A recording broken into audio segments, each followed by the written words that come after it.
So hello, what's up mga ka-J-Vlog? Welcome ulit for another video and for today's video. And this time, magpo-phone comparison tayo ng Oppo A60 versus the Honor X5C Plus. So tara, pag-usapan natin.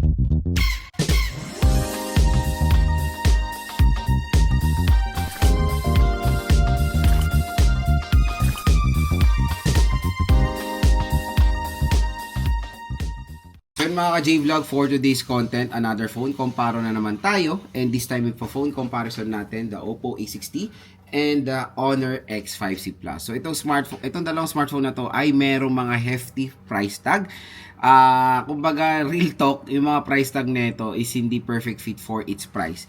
Ang magandang balita, pwede nyo itong makuha ng mga mura sa online. So tap mo yung video, view products, bagsak presyo nyo lang makukuha itong Oppo A60 at itong Honor X5C Plus. So again, pwede nyo itong makuha around below SRP lang. So ang SRP kasi nito A60 is nasa 6.5 for the 4GB 64 and 7.5 for the 4GB 128. Ito naman, 4GB 128 mga idol is 7,000 pesos. So hindi po sila nagkakalayo ng presyo sa SRP and even naman sa kanilang sale price. Kasi ito, dito sa ating view products, pwede nyo lang po ito makuha around 4 to 5,000 pesos, 4GB 64 and 4GB 128. Ito rin mga ka-J-Vlog, ang 4GB 128 nito is around below 5,000 pesos. So hindi po sila nagkakalayo ng presyo and even the 128GB ito, parang sabihin na natin mas lamang lang ng 500 pesos. Itong 128 nito dito sa Honor X5C Plus. So syempre maraming naghahanap ng mga murang smartphone and matik marami ring nagko-compare between dito sa mga bagong labas na smartphone na to. So dito sa ating full review, dito sa ating phone comparison,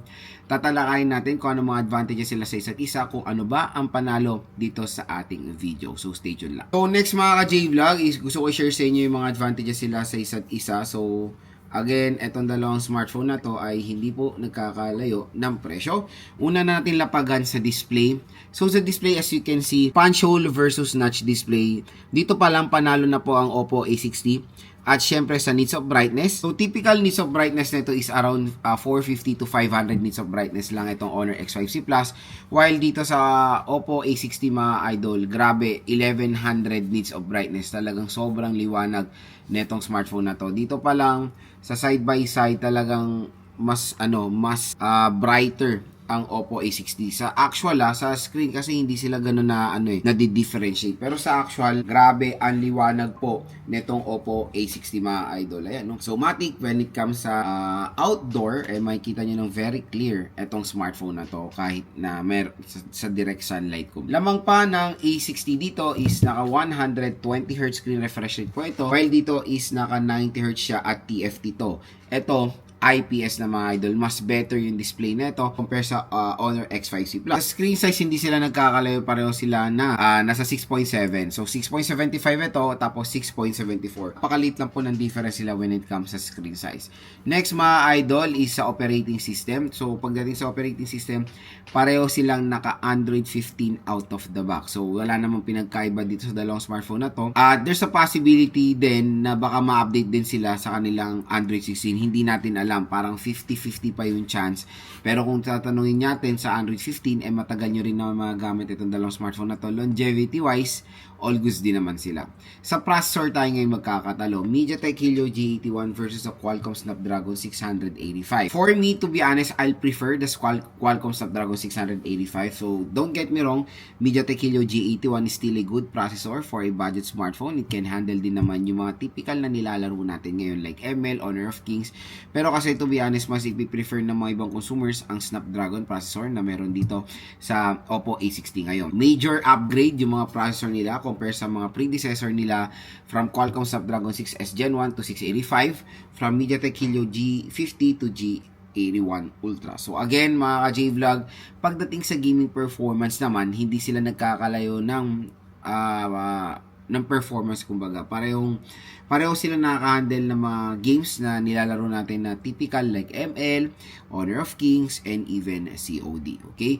Pero sa mga AAA games, expect nyo these two smartphone, I will not recommend it dahil medyo mababa ang kanilang RAM.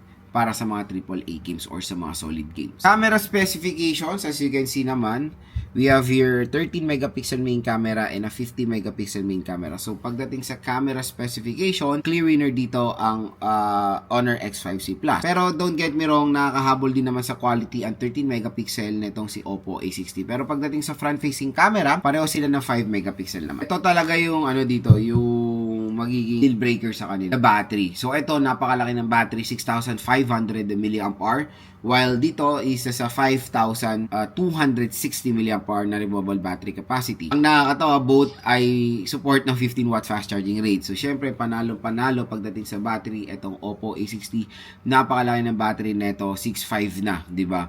While dito 5.2, malaki rin naman siya, pero ang laki no agwat ila sa battery capacity, kaya marami talaga maipi-prefer itong Oppo A60 dahil sa kanyang huge battery capacity, mga idol. Pagdating naman sa form factor, nakakatawa dito, tingnan nyo, pareho sila ng magkaiba sila ng battery, mas malaki tong A60 pero hindi sila nagkakalayo ng thickness. Konti lang yung tinaba nitong A60 dito sa X5C Plus. Pero yun nga, may feel niyo mabigat talaga yung Oppo A60 pero hindi naman siya ganun. Alam mo, hindi siya ganun kahalata pagdating sa weight and sa slimness. So nakakagulat lang na 6'5 siya pero na-maintain nila yung, alam mo yun, yung gaan netong smartphone na to.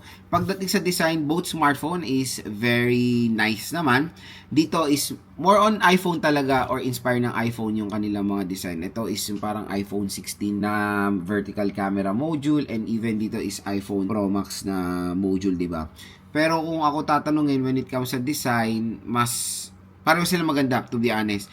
Ang mangingibabaw sa akin dito is the Oppo A60. Dahil tingnan nyo naman, hindi lang siya plain yung back cover niya. Kasi meron siyang, ayan, pag tinitit mong ganyan, may design yung kanyang back cover na may effect na ganyan na which is very nice. Dito kasi is very plain lang siya na matte finish pero elegant naman tignan, especially the color variation naman nito. So both smartphone ay maganda naman ang design and aesthetic na mo-offer, pero kung ako pipiliin, I'll go for the Oppo A60 all the way. So yun mga ka-J-Vlog, ang ating phone comparison between dito sa dalawang smartphone na to. As you can see, talagang panalong-panalo ang Oppo A60 pagdating sa specification, mga idol. Ang dami niyang mo-offer na magandang specs compare dito sa X5C Plus.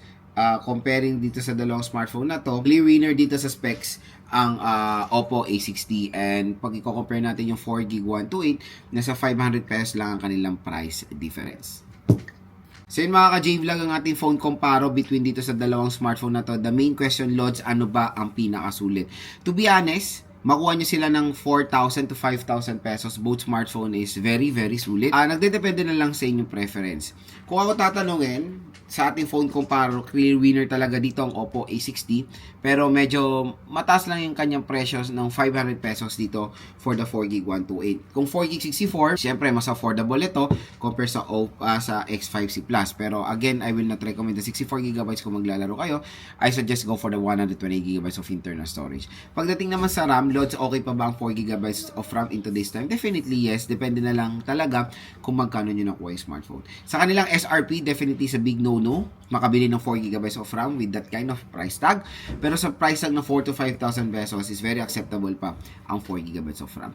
So again mga ka-J-Vlog, kung interested kayo makuha to ng sobrang mura, dito lang yan sa ating View Products. So tap mo yung video, View Products, mura at bagsak presyo nyo lang makukuha itong dalawang smartphone na to. At syempre, meron pa kayong additional discount voucher pag bumili kayo dito sa ating product link. So kumbaga additional discount yan sa YouTube shopping sa mga consumers natin na bumili dito sa ating product link. Again, parati kong pinupush na bumili kayo sa online dahil laki po na makuha yung discount. At huwag kayo mag-alala, official store po yan ng Honor at ng Oppo. Hindi po yan kung anong chenes-chenes sa mga tindahan. Dahil ano naman ng trip ko maglagay ng hindi legit na tindahan, diba? Diyan ko po binili ang mga products na to, kaya 100% legit yan dahil official stores po yan. Again, ang pagbili ng smartphone sa online ay nagdedepende pa rin kung saan bumili ang consumer. Kaya for me, clear winner dito sa ating phone comparo, ang Oppo A60. Pero don't get me wrong guys, maganda rin naman ang X5C Plus pag nakuha nyo ng mas